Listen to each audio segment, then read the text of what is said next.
Putra Sangkala mempersembahkan Tritra Baridin.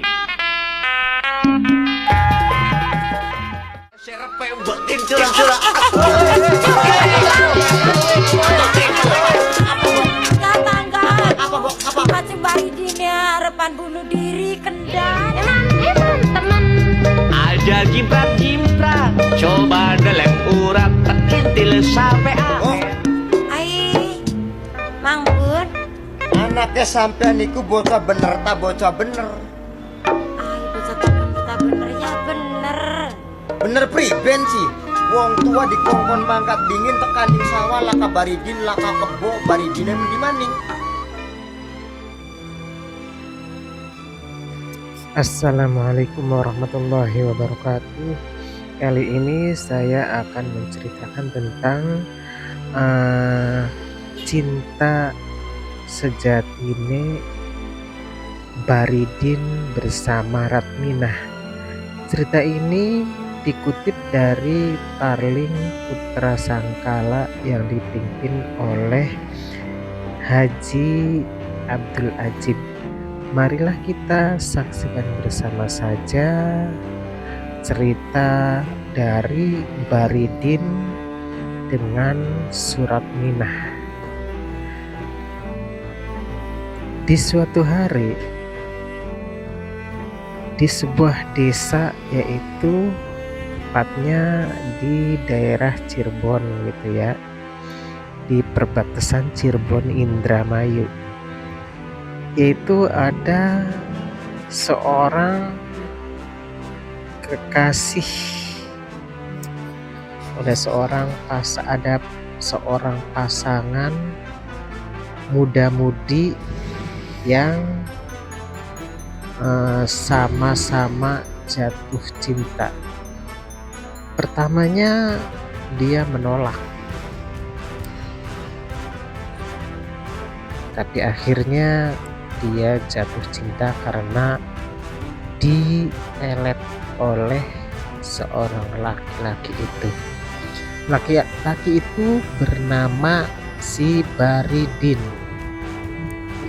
Baridin sedang berbicara sendirian, lalu ibunya datang. Ibunya menegur Baridin karena Baridin tidak cepat-cepat pergi ke sawah karena ada orang yang menyuruh ke sawah, tapi Baridin belum juga ke sana.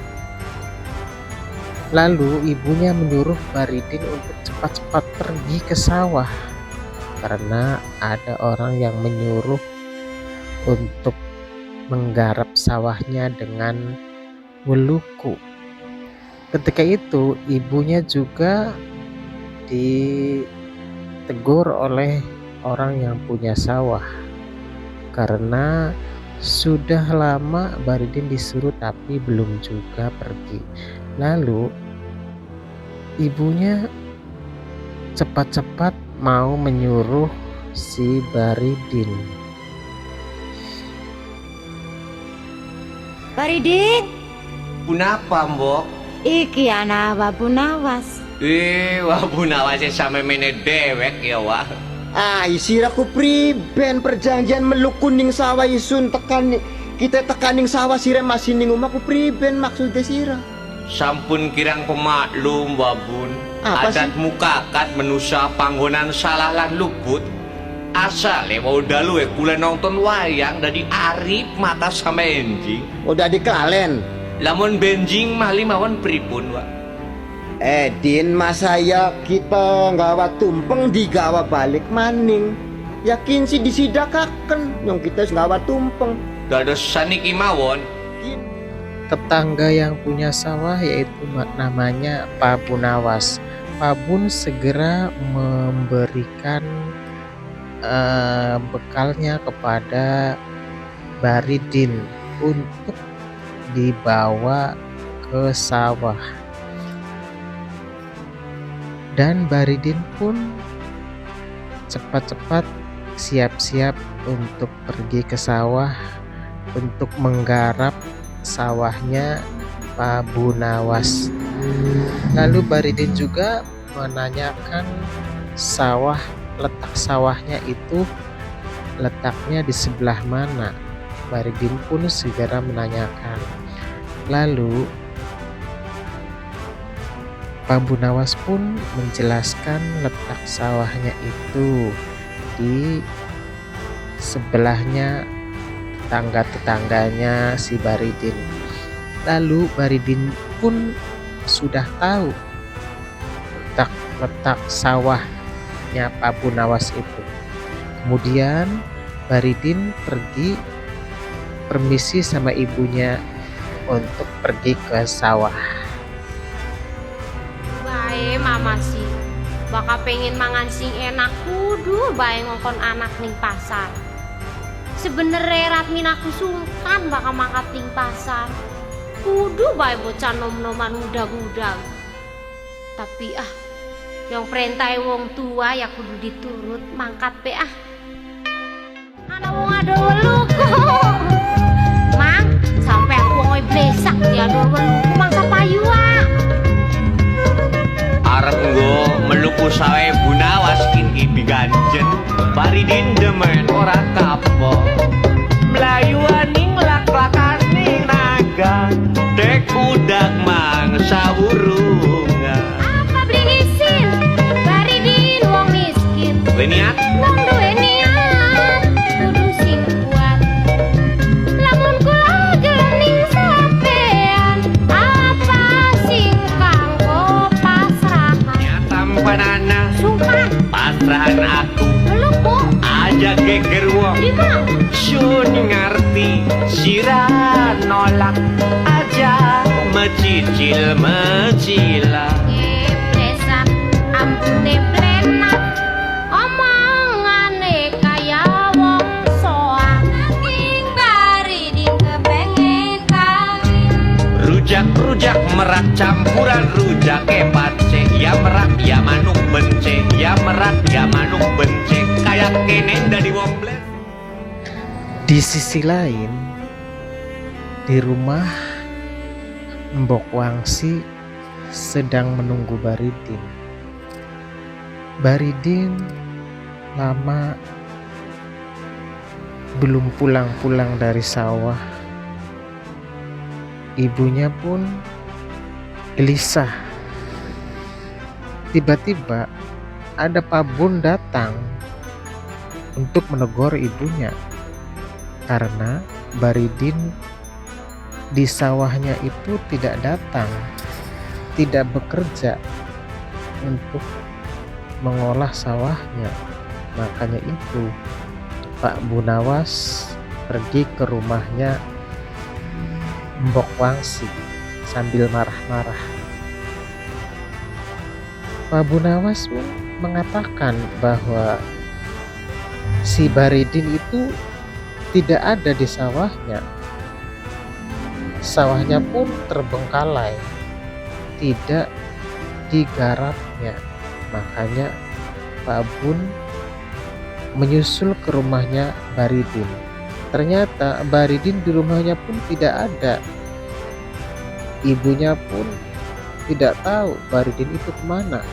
Lalu Baridin datang sambil tergesa-gesa. Baridin pun ketakutan, dimarahi oleh Pak Bunawas. Pak Bunawas cepat-cepat memarahi si Baridin dan menanyakannya habis kemana. Di sawahnya tidak ada, sawahnya tidak digarapnya, bekal nasi sudah dikasih tapi sawahnya terbekalai, tidak digarap. Ibunya pun menanyakan habis kemana Baridin. Baridin pun bingung untuk menjawabnya karena Baridin di jalan bertemu dengan seorang gadis, yaitu gadis itu bernama Suratminah.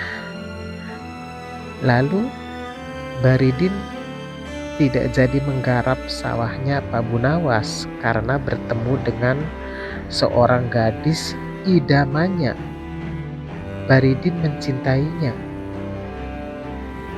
Lalu Pak Bunawas pun terus menanyakan bekal yang sudah dibawanya.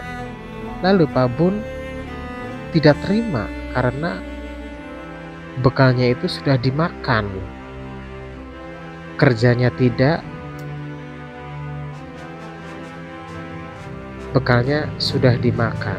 Jadi bekal itu diminta lagi oleh Pak Bunawas. Baridin pun kebingungan dan menyerahkannya bekal itu. Lalu Pak Bunawas pun masih tidak terima karena makanannya sudah tidak utuh lagi. Ikan ayamnya sudah dimakan, nasinya pun tinggal sedikit, tinggal 4 nasinya aja yang masih. Lalu Pak Bunawas meminta sarungnya Baridin. Walaupun sarung Baridin ada satu-satunya, tapi Pak Bunawas memaksa untuk meminta ganti rugi karena sarungnya itu untuk ganti rugi nasi yang sudah dimakannya. Baridin pun kebingungan. Lalu Pak Bunawas pun bergegas pergi untuk meninggalkan keduanya. Lalu ibunya Baridin, yaitu Mbok Wangsi, menanyakan, "Kemana saja kamu selama ini? Karena kamu sudah pergi tapi tidak jadi menggarap sawahnya Pak Bunawas." Lalu Baridin pun bercerita tentang tadi pagi itu, sewaktu di jalan bertemu dengan seorang gadis yang bernama Suratminah. Baridin pun menggoda Suratminah. Suratminah marah-marah. Baridin sewaktu itu sangat mencintainya, sangat menyayanginya kepada Suratminah, tapi Suratminah mengejeknya, menghinanya karena Baridin pakaiannya lusuh, compang-camping, celananya tambalan. Jadi Suratminah tidak sudi lagi berkenalan dengan Baridin. Tetapi Baridin tidak peduli masalah itu. Lalu setelah Baridin menggoda Suratminah, Baridin pulang ke orang tuanya. Lalu ya begitulah, nak. Di rumah ada Pak Bunawas yang sedang menunggu.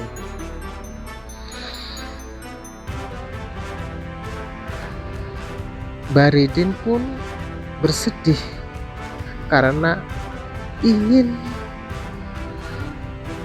melamar Suratminah. Mbok Wangsi pun mencegahnya karena Suratminah itu anaknya orang kaya, anaknya Bapak Dam, orang kaya yang pelit. Baridin pun memaksa ingin melamar Suratminah. Mbok Wangsi tidak tega kepada anaknya si Baridin. Walaupun Suratminah anaknya orang kaya raya, Mbok Wangsi akan berusaha untuk meminangnya, untuk melamarnya. Barangkali saja Suratminah dan Bapak Dam menerima lamarannya itu. Baridin kalau tidak terlaksana dengan surat Minah, Baridin suka mati. Si Baridin terus merayu ibunya agar ibunya mau melamar surat Minah untuknya, kalau tidak akan bunuh diri dia. Kanjeng Baridin ya repan bunuh diri kendat. Oh, apa dikendat? Kendat dewek. Soalnya apa, Bok? Mungkin lagi nemu bocah wadon. Oh, mau mangkat. Baridin terus berusaha akan bunuh diri karena tidak kelakon sama surat Minah. Ketika itu Pak Bunawas menolong Baridin yang mau bunuh diri itu. Pak Bunawas menasehati kepada Baridin supaya Baridin sabar dan tidak jadi bunuh diri. Baridin terus meronta dan memaksa ibunya untuk melamar surat Minah.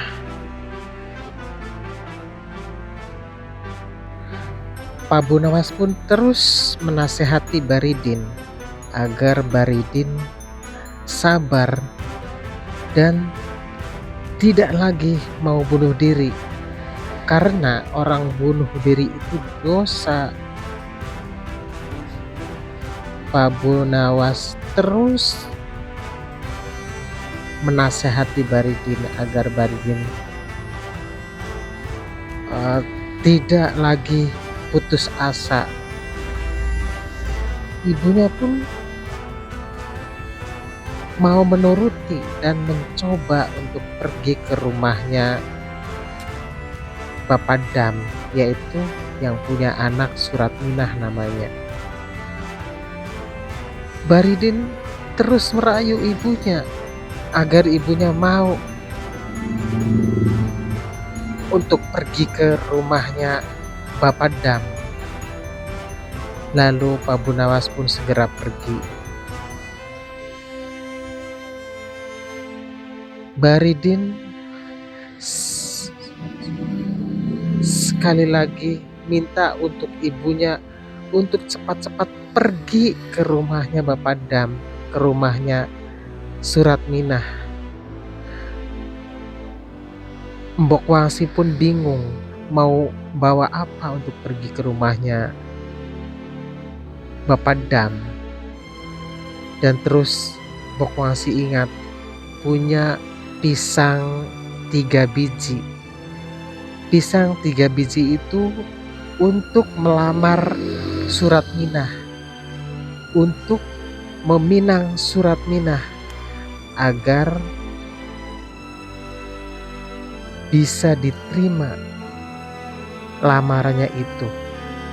Makanya dia tidak punya apa-apa dan tidak punya beras, tidak punya uang. Makanya bawanya cuma hanya pisang 3 biji. Lalu Baridin pun berdoa agar ibunya selamat di perjalanan dan bisa diterima lamarannya.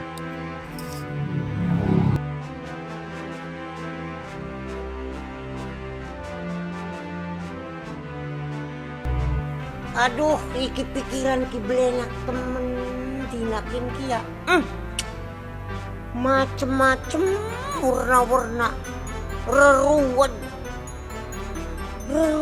pirang-pirang dadi siji kayak duh mikiri anak tak kongkon mangkat ning pasar singa esuk sampai waya menit durung balik-balik. Duh, halangan apa bocah kining dalan rak minake di ana maning soal impen mau bengingin di blena Apa artinya impen kia? Lah, pikiran bening anak kita sih. Artak susul umala kasing nonggoni. Duh, hari meneng bening umah anak beli teka-teka. Impen mau artak takok nang sapa kang bisa ya. Badak impen duh. Ya. Enak artak takok na bening tukang palak.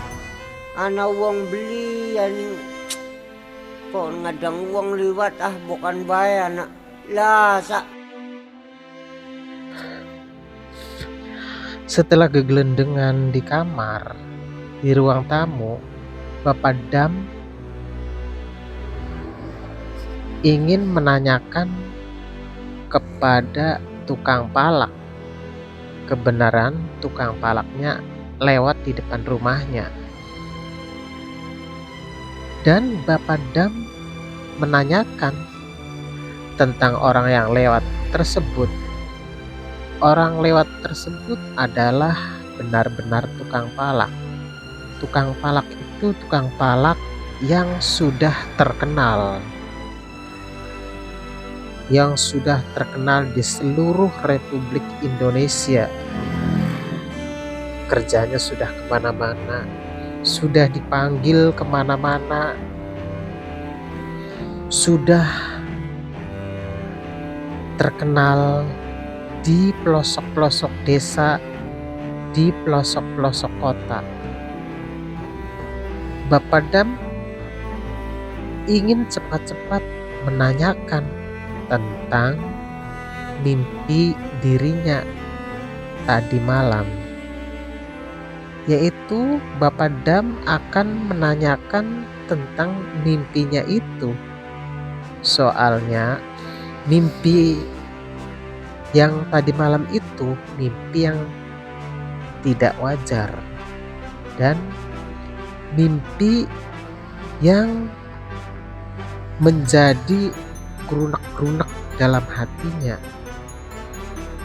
Mimpi itu adalah mimpi yang sampai pagi masih teringat terus dan heran kenapa mimpinya itu harus begitu. Makanya Bapak Dam ingin menanyakan tentang mimpinya.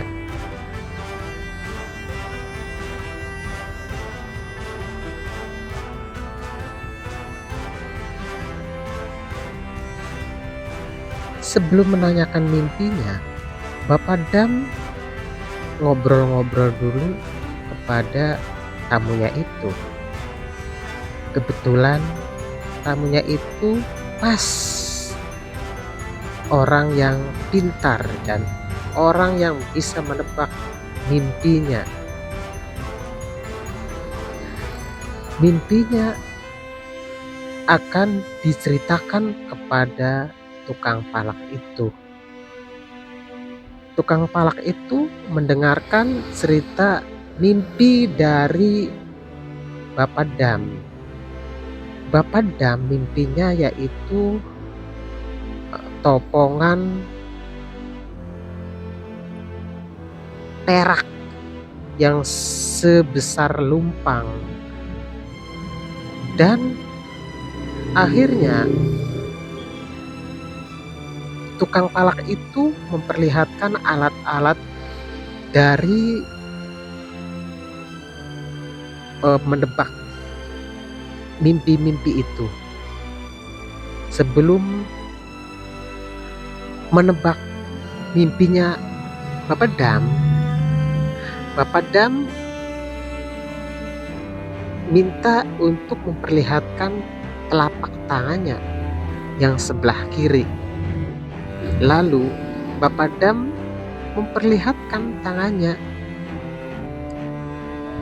Lalu tukang palak itu menebak telapak tangan Bapak Dam yang diramal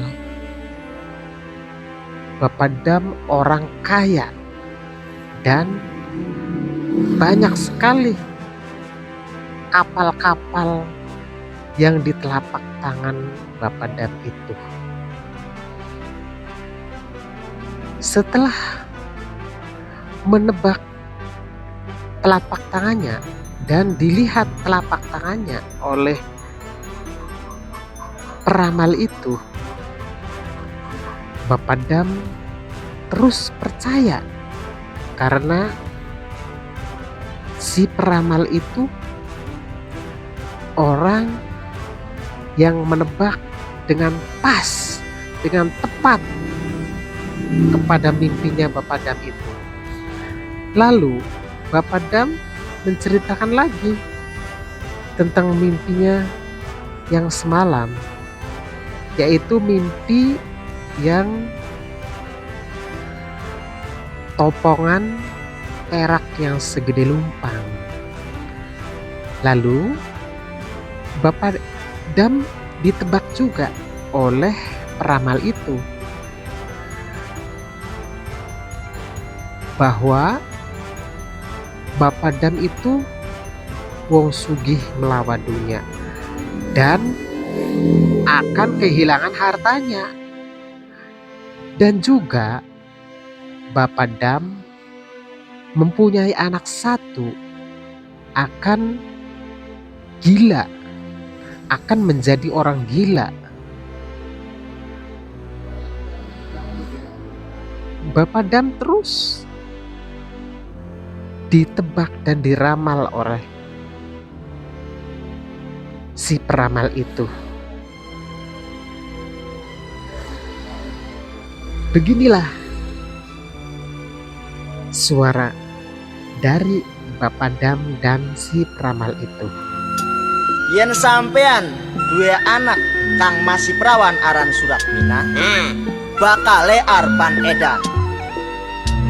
Dan Alangan kang nomor loro, sampean bakal kehilangan barang wujud emas akehe 100 gram.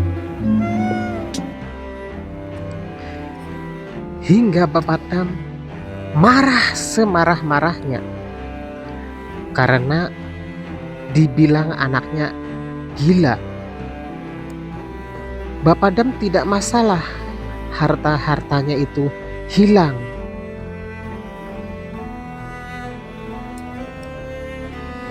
Yang penting anaknya tidak edan atau tidak gila.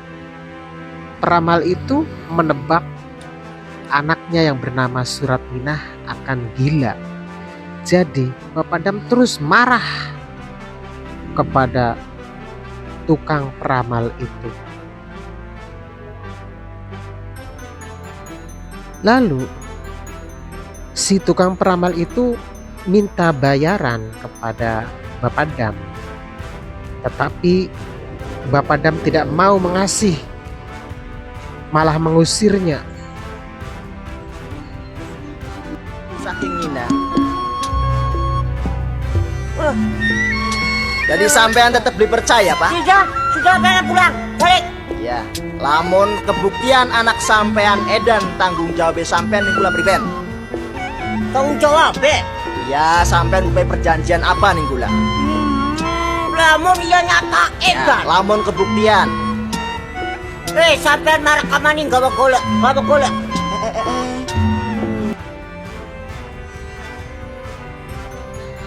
Saking tidak percayanya, Bapak Dam mau berjanji kepada si peramal itu. Kalau ia misalnya anaknya gila, Bapak Dam mau diperang dengan pedangnya. Si peramal itu mengatakan bahwa jadi orang tua itu jangan semena-mena ngomongnya. Takut ada kejadian. Lalu tukang ramal itu pulang. Bapak Dam terus mengusir si peramal itu. Lalu Bapak Dam menggerunak di pikirannya. apakah iya apa tidak anaknya itu nanti akan gila. Bapak Dam menjadi pusing. Lalu Bapak Dam masuk ke rumahnya untuk beristirahat dan menemui si Ratminah.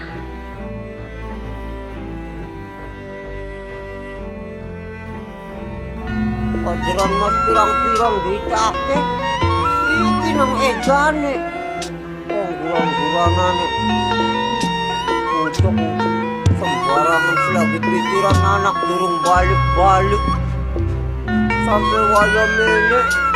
Bulan-bulanane tukang balik ngaco maling ngomong. Jahit, jahat kono. Setan.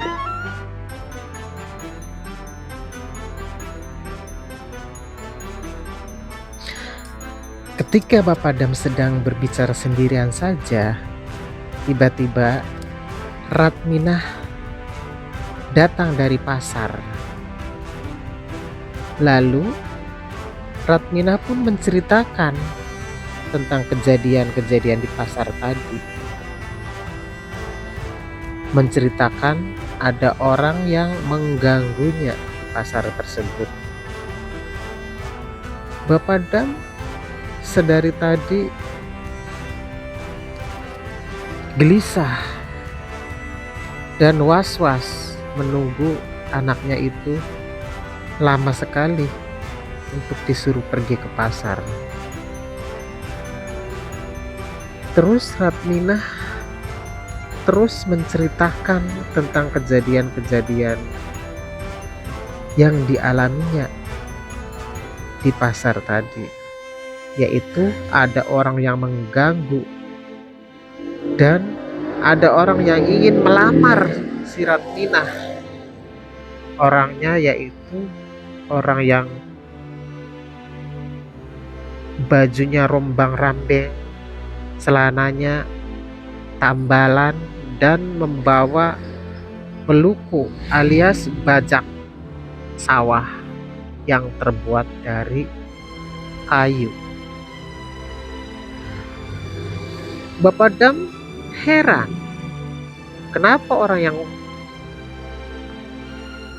miskin, orang yang bajunya jelek itu mengganggu si Ratminah, anaknya orang kaya.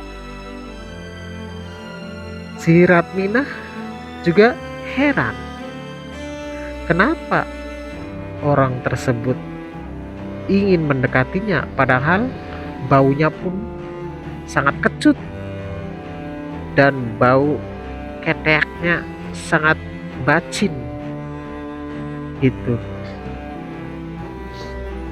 Ratminah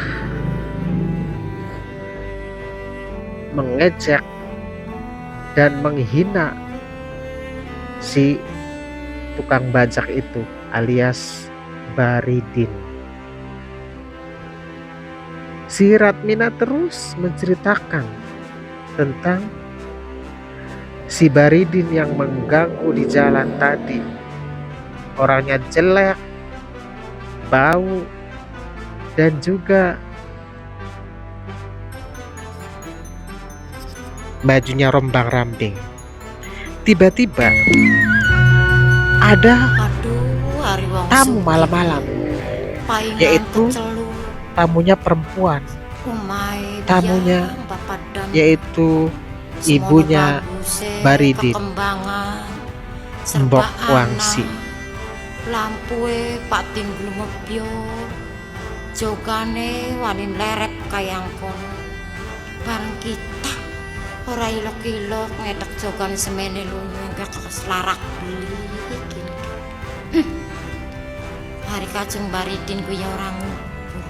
Waduh, kurungan manuke sampai 5 bagus kayang kono. Nangingnya bokat bae.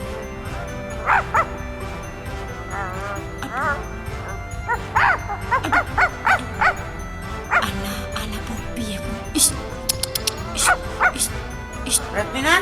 Ratminah? Anak apa, Mama? Iko, anak siapa nih? nih siapa? Oh, Wah. kotak tidak ya? Wah, Ketika itu, Bapak Dam cepat-cepat melihat siapa yang datang malam-malam itu. Ratmina pun mengikutinya dari belakang. Ratmina ngasih duit kepada orang tua itu. Dikiranya orang itu si tukang minta-minta. Padahal orang tua itu adalah ibunya Ratmina. Ratmina pun marah karena Mbok Wangsi tidak mau dikasih uang yang kecil, dan Ratmina pun mengasihkan uang yang lebih besar. Walaupun dikasih uang yang lebih besar, Mbok Wangsi tetap tidak mau. Dan Ratmina pun heran kenapa tidak mau dikasih uang, dan baunya pun sangat kecut. Ratmina pun sangat marah karena orang tua itu sangat dekat-dekat. Ratmina tidak mau orang itu dekat-dekat karena baunya sangat kecut dan bau. Lalu Bapak Dam pun menanyakan apa maksudnya datang kemari. Lalu Mbok Wangsi pun mau berterus terang kepada Bapak Dam dan Suratmina. Sebelum itu, Bapak Dam pun ngasih duit yang lebih besar lagi. Tapi Mbok Wangsi pun tetap tidak mau dikasih uang. Bapak Dam dan Ratmina lebih marah lagi dan marah karena orang miskin pakaiannya rombang-rambeng sambil membawa bakul nasi datang ke rumahnya. Biasanya orang yang datang itu orang kaya, orang berjas, orang yang berduit. Malam itu tiba-tiba yang datang orang yang bau, miskin, pakaiannya rombang-rambeng. Jadi membuat Bapak Dam heran. Sebelum berterus terang, Mbok Wangsi ngasih peribahasa dulu kepada Bapak Dam agar Bapak Dam mengerti dan paham atas maksud dan tujuan dirinya datang ke rumahnya. Lalu Bapak Dam pun menjawab peribahasa-peribahasa dari Mbok Wangsi tersebut.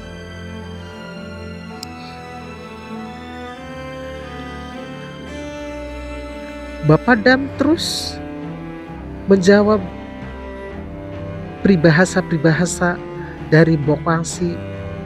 Mbok Wangsi pun terus menjatuhkan peribahasa-peribahasa biar Bapak Dam dan Ratmina mengerti maksud dan tujuannya untuk melamar si Ratmina untuk anaknya, yaitu Baridin. Sebelum menjelaskan, Mbok Wangsi berperibahasa dulu sama Suratminah. Suratminah pun menjawab peribahasa dari Mbok Wangsi. Adon Baridin pengen kelakon. Coba ngomong yen sirah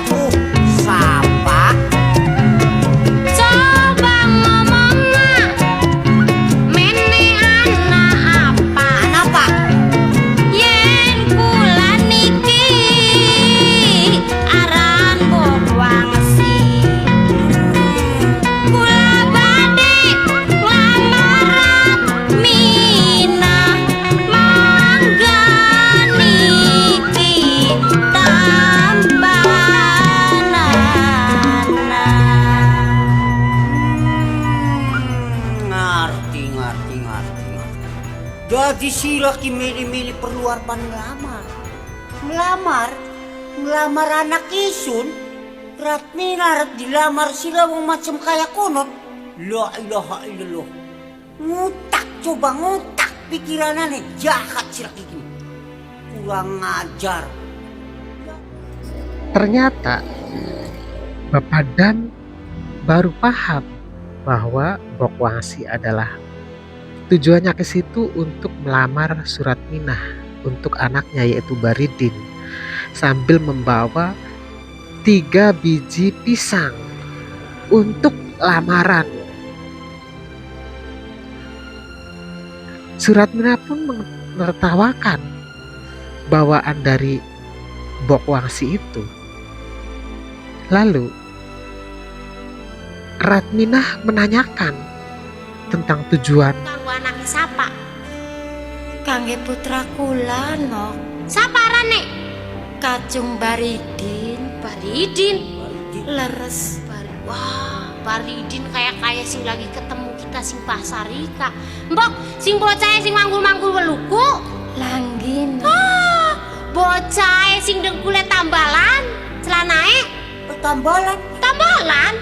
Aduh, la ilaha illallah, sampeanku beli ngukur teman. Apa beli weru sampeanku, Mbok? Ki, sing lamar Ratmina. Langkah sing macam sampean.